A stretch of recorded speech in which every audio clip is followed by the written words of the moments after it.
Have you ever seen a man who looks dirty on the outside but carries the wisdom of kings inside? This is not an ordinary story. This is the story of a beggar who the world rejected, but who later saved the life of a billionaire's only daughter. The city was full of lights that night. Expensive cars honked on the wide road. Men in suits carried briefcases.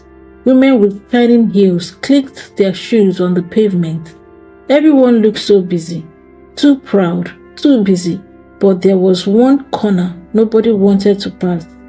There, beside a broken street lamp, sat a beggar. His clothes were torn, his hair rough, his face full of dust. People spat when they saw him. Children laughed and threw stones. Drivers wound up their windows when his shadow came close. But what no one knew was this: behind his rough face was a sharp mind. His name was Chike. Every morning, Chike spread his small mats on the ground and begged for coins. Some days, he went to sleep with nothing in his stomach. But Chike never cursed life. Instead, he used his sharp eyes to study people. He could look at a man and tell if he was hiding a lie. He could listen to footsteps and know if someone was afraid. He was a beggar, but his brain worked like a book. One hot afternoon, something happened that changed everything. A shining black jeep stopped near where Chike sat. From inside stepped out a young woman. Her hair was long and dark, her dress bright and expensive, her perfume strong enough to fill the street. Everyone turned to look at her. This was Amara, the only daughter of Chief Obinna, one of the richest men in the city. He came out, pressing her phone without looking where she was going. Suddenly, her heel broke.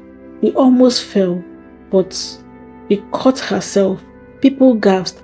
Amara hissed, then kicked the shoe aside in anger. It was Chike who stood up quickly and moved towards her. "Madam, careful. The ground is rough here," he said with his calm voice. Amara turned to look at him. He frowned. "Stay away from me," he shouted. "Dirty beggar. Do you know who I am?" People laughed around them. Chike only bowed his head and stepped back. His eyes were sad, but he said nothing more. Amara entered her car angrily and drove off, leaving him standing there. That same evening, the clouds grew dark. Rain started falling heavily. The streets became empty, and only the sound of thunder was heard. Amara's black jeep suddenly stopped at a lonely corner. The engine coughed and went silent. She pressed her phone, but there was no network. Her driver had gone home earlier, so she was alone. She looked around and fear filled her chest. Out of the darkness came a shadow. She screamed. "Calm down, madam," the voice said. It was Chike, the beggar. His body was wet from the rain, but his eyes looked steady. "Why are you here?" Amara asked, shivering. "I saw your car stop. This road is not safe. Too many bad men pass here at night," Chike replied. Amara hesitated. Her pride told her to send him away, but her fear tied her tongue. Chike bent down, checked under the bonnet, and with quick hands did something Amara could not understand. Within minutes, the engine came alive. Her eyes widened. You know about cars?" Chike only gave a small smile. "I know about many things." Amara wanted to ask more, but before she could speak, the sound of loud motorbikes filled the air. 4 marksmen appeared from shadows. "Hand over the girl," one of them shouted. Amara's blood froze. She turned to run, but Chike stood in front of her. "Leave her alone," he shouted, his voice deep and fearless. The men laughed. "Beggar, do you want to die?" Before Chike could move, one man hit him with a stick. He fell hard on the ground. Amara screamed as they dragged her into their bike and disappeared into the darkness. Rain continued falling, Chike lay there bleeding, his vision blurred, but his mind was racing. He has seen the tattoo on one of the kidnapper's neck. He knew that sign. He knew where they had taken her. The next morning, news spread all over the city. Billionaire's daughter kidnapped. The whole place was in confusion. Police cars filled the street. Journalists shouted. Chief Obinna's mansion was crowded with visitors. Chike, weak and wounded, dragged himself to the gate. He shouted to the guards, "I saw them. I know where they took her." The guards pushed him away. "Get out, dirty beggar. I know the tattoo. I know the gang," Chike cried. But nobody believed him. Who could trust a beggar's words? That night, as Chike lay under the broken street lamp, his eyes burned with tears. "God, why did you put this wisdom in a man nobody believes?" he whispered. But in his heart, he made a vow. "No matter what happens, I will save that girl." And that was how the story began. The whole city was shaking with fear. Posters of Amara's face were everywhere. The police promised a big reward for anyone with information. Her father, Chief Obinna, was offering millions of naira to anyone who could bring his daughter back alive. But while the rich men gathered in air-conditioned rooms, while police sirens wailed through the night, one man sat quietly under a broken street lamp, thinking. That man was Chike, the beggar everyone laughed at. Chike remembered clearly the tattoo on the neck of the kidnapper who hit him, a black snake coiling into a cycle. He had seen that mark before. Many years ago, when he still lived in the slums, that was the mark of the Black Viper Gang, a ruthless group that sold drugs and kidnapped rich men's children. Chike knew their old hideouts. He also knew their tricks. But how could he tell anyone? No one believes him. Still, he could not sit and watch Amara die. That night, Chike left his mat and moved silently through the back streets of the city. He followed the smell of rotten tires and smoke until he reached an old warehouse by the river. From the crack in the wall, he saw them. Amara sat on the floor, her hands tied, tears streaming down her face. The kidnappers were drinking, laughing, counting bullets. Chike's chest burned with anger, but he stayed quiet. He could not fight them. He had no gun, no knife, only his brain. He studied the place carefully. One window, two doors, a broken roof that allowed rain to drip. He saw a small pipe that connected to the outside. He smiled to himself. That pipe would carry more than water. The next morning, when the kidnappers left to make calls, Chike moved quietly. He wrote on the small paper he picked from the street, "Stay strong, don't give up. I am watching. I will help you, friend." He folded the paper, tied it with a piece of dry bread he had baked that morning, and pushed it through the pipe. Inside the warehouse, Amara lifted her head. When she heard the sound, she crawled near the pipe and saw the bread with the paper. She read it, her eyes wide. At first, she thought it was a trick from the kidnappers, but when she read again, she recognized the handwriting. It was neat, wise, like the strange beggar who had fixed her car. Her heart beat fast. Could it be him? From that day, Chike continued. He used that pipe to send small food, water in a bottle, even a nail to help her cut the rope when the guards were drunk. Amara's hope grew. She whispered to herself, "That beggar, he is not ordinary. He is my only friend now." 2 days later, the kidnappers called Chief Obinna.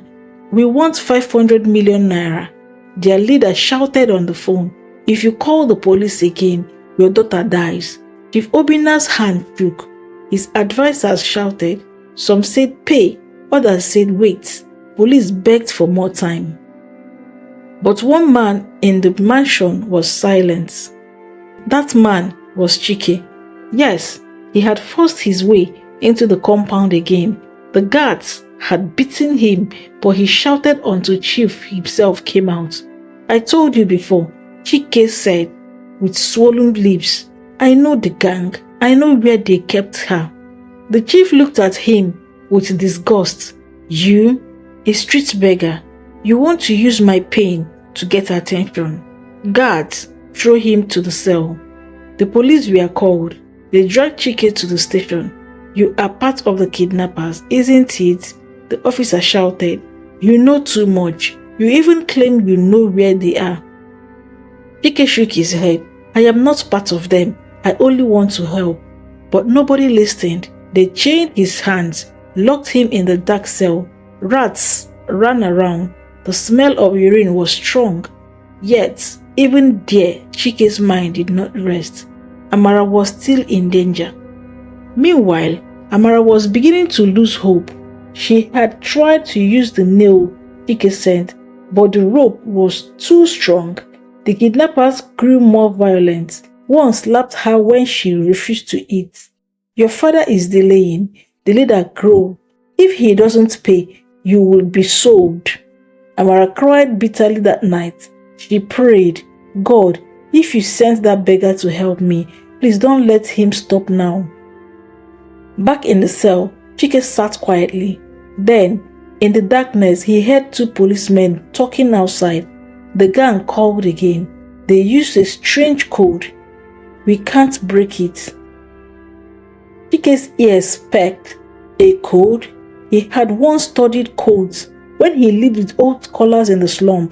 He shouted, "Officer, give me the code. I can read it." They laughed at him.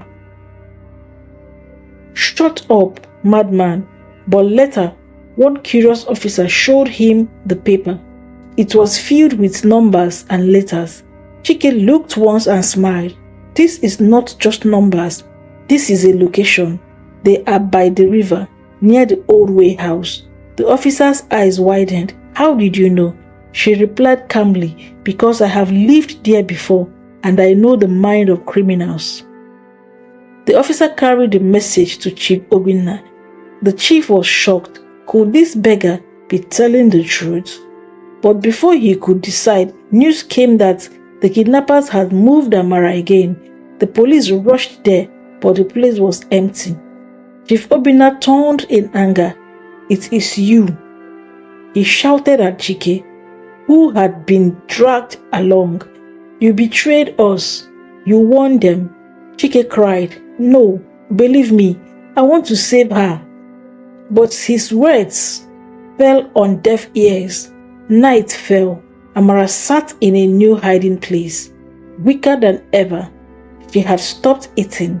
The kidnappers argued among themselves. Some wanted to kill her, others wanted to wait for the money. At that same moment, Chike lay on the cold floor of the police cell, whispering to himself, "I must escape. If not, that girl will die." His eyes shone in the darkness. The night was quiet inside the police cell. Other prisoners snored. Rats ran across the floor. But Chike did not close his eyes. He sat on the cold ground. He smiled sharp like a knife. Somewhere out there, Amara was crying. Somewhere, those kidnappers were planning her death. And here he was, locked up, helpless, forgotten. "No," he whispered to himself, "I will not let her die, not while I still breathe." Around midnight, Chike heard footsteps. A young policeman came to drop food, cold garri and beans water. When he pushed the plate through the iron bars, Chike looked at him and smiled. "Brother," Chike said softly, "your mother is sick, isn't she?" The officer froze. "What? How do you know?" Chike leaned closer. "I saw the herbs tied to your belt. Only someone with a sick mother carries that. You have been visiting the native doctor." The officer's eyes widened. "Who are you?" "I am only a beggar," Chike said gently. but I can help you. Release me, and I will tell you how your mother can be healed." The young man's hand trembled. He looked left, he looked right, then slowly he opened the lock. "Go," he whispered, "but if they catch me, I will lose my job." Chike placed his hand on the officer's shoulder. "Don't fear, the truth will protect you." And with that, Chike slipped into the night like a shadow. Meanwhile, inside the kidnapper's new hideout, a dirty abandoned house, Amara lay on the floor. Her face was pale, her lips dry. That evening, she had tried to escape. She had waited until one of the guards fell asleep. Quietly, she has crawled to the door, her hands bleeding from trying to cut the ropes. She had even managed to open the latch. But just as she stepped outside, a hand grabbed her neck. "You think you can run?" the leader shouted. He dragged her back, slapped her twice, and locked the door with heavy chains. Now Amara wept bitterly. She thought of her father. She thought of her mother who died when she was little. And strangely, she thought of that beggar, the one everyone laughed at, but who had risked his life for her. "God," he prayed, "if he is really the one helping me, let him come quickly." Back in the mansion, Chief Obinna could not sleep. He walked up and down in his sitting room. His advisors were shouting. The police were begging for more time. But something strange was troubling his mind. That beggar, that Chike, he had spoken with wisdom no ordinary man had. He had described the Black Viper gang like someone who once knew them. He had even broken a code the police could not. Chief Obinna sat down, holding his head. Who exactly is this beggar? He asked himself. Chike did not go back to the street. He went straight to the riverside again. Hiding in the shadows, he studied the kidnappers' movement. He saw when they carried food. He marked the time they make calls. But as he watched, old memories came flooding back. He knew the Black Viper gang not only because he lived in the slump, he knew them because once he had been close to them.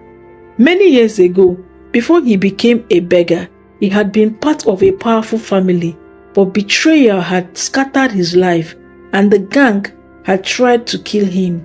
Since then, he had chosen to disappear, hiding under the masks of poverty.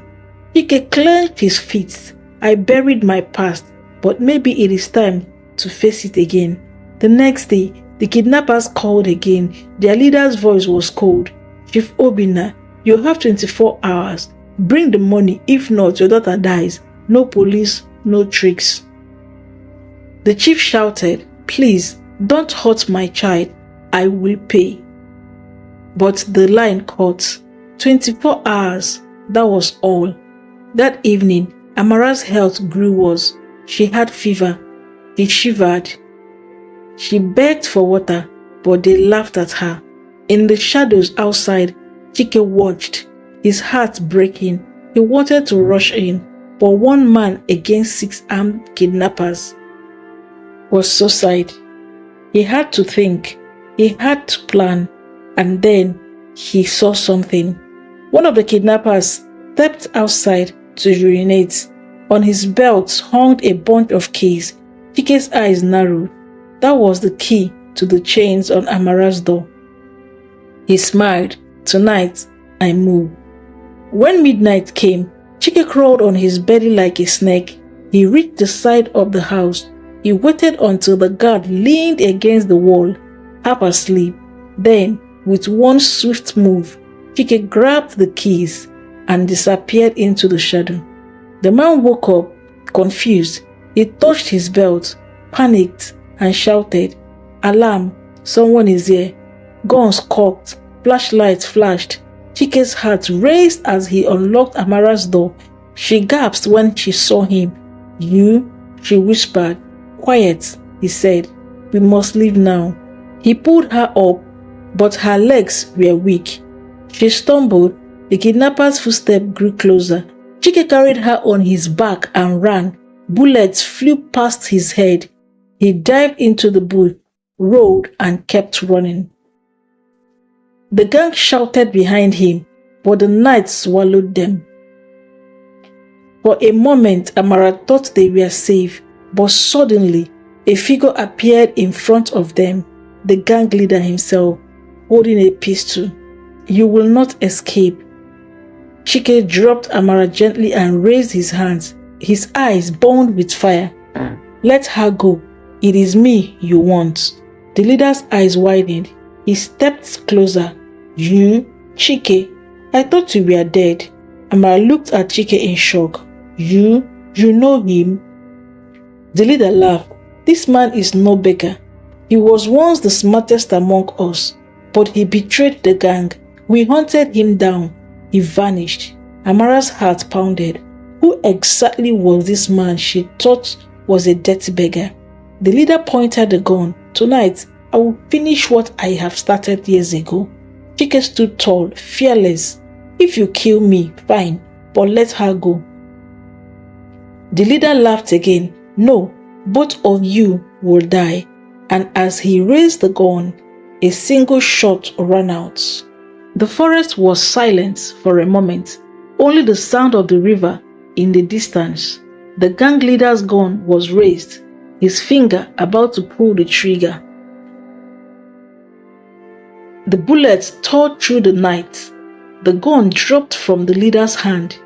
He screamed, holding his shoulder. From the shadows, policemen rushed in, their flashlights blinding. "Drop your weapons," they shouted. The other kidnappers panicked. Some fired back. Some ran into the bush. Gunshots filled the night. Amara covered her ears, trembling. Chike pulled her behind a tree, shielding her with his own body. The gang leader, wounded but still alive, grabbed a knife and charged at Chike. His eyes burned with hatred. "You should have died years ago," he screamed. Chike pushed Amara aside and faced him. The knife slashed through the air, but Chike dodged. The blade cut his arms, blood dripping. Still, he fought back with his bare hands. He blocked, punched, twisted. The two men rolled on the floor, their faces covered in mud and blood. "Why are you doing this?" the leader hissed. "Because innocent lives matters," Chike shouted. With one final move, Chike twisted the man's wrist. The knife fell. He grabbed it and held it against the leader's throat, but he did not strike. He only said, "Your time is over." The police rushed in and handcuffed the man. The rest of the gang was captured or killed. The battle was over. Amara, weak and shaking, looked at Chike with tears. "You saved me again. Who are you really?" Chike did not answer. His chest rose and fell heavily. His eyes looked distant, filled with memories of a painful past. The police carried Amara in safety. She kept looking back at him, her heart confused. The next morning, the city rejoiced. News spread. Billionaire's daughter rescued. Black Viper gang destroyed. At Chief Obinna's mansion, a grand welcome was prepared. The press gathered. Friends and politicians arrived. Amara was carried in, weak but alive. Chief Obinna wept and hugged her tightly. "My daughter, my jewel, I thought I had lost you." But even in her father's arm, Amara whispered, "Where is Chike? He saved me." The chief frowned. "The beggar?" At that moment, policemen entered, dragging Chike in chains. His face was bruised, his shirt torn. The chief stood tall and angry. "Why is this man here?"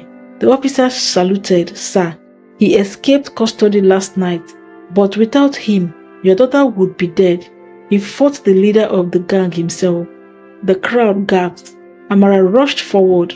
"Father, please release him. He saved my life." But the chief's eyes turned cold. He stepped closer, staring into Chike's face. And then, his body froze. Chief Obinna's lips trembled. His eyes widened. He whispered, almost choking, It can't be. Chike." The whole room went silent. Amara looked at his father. You know him?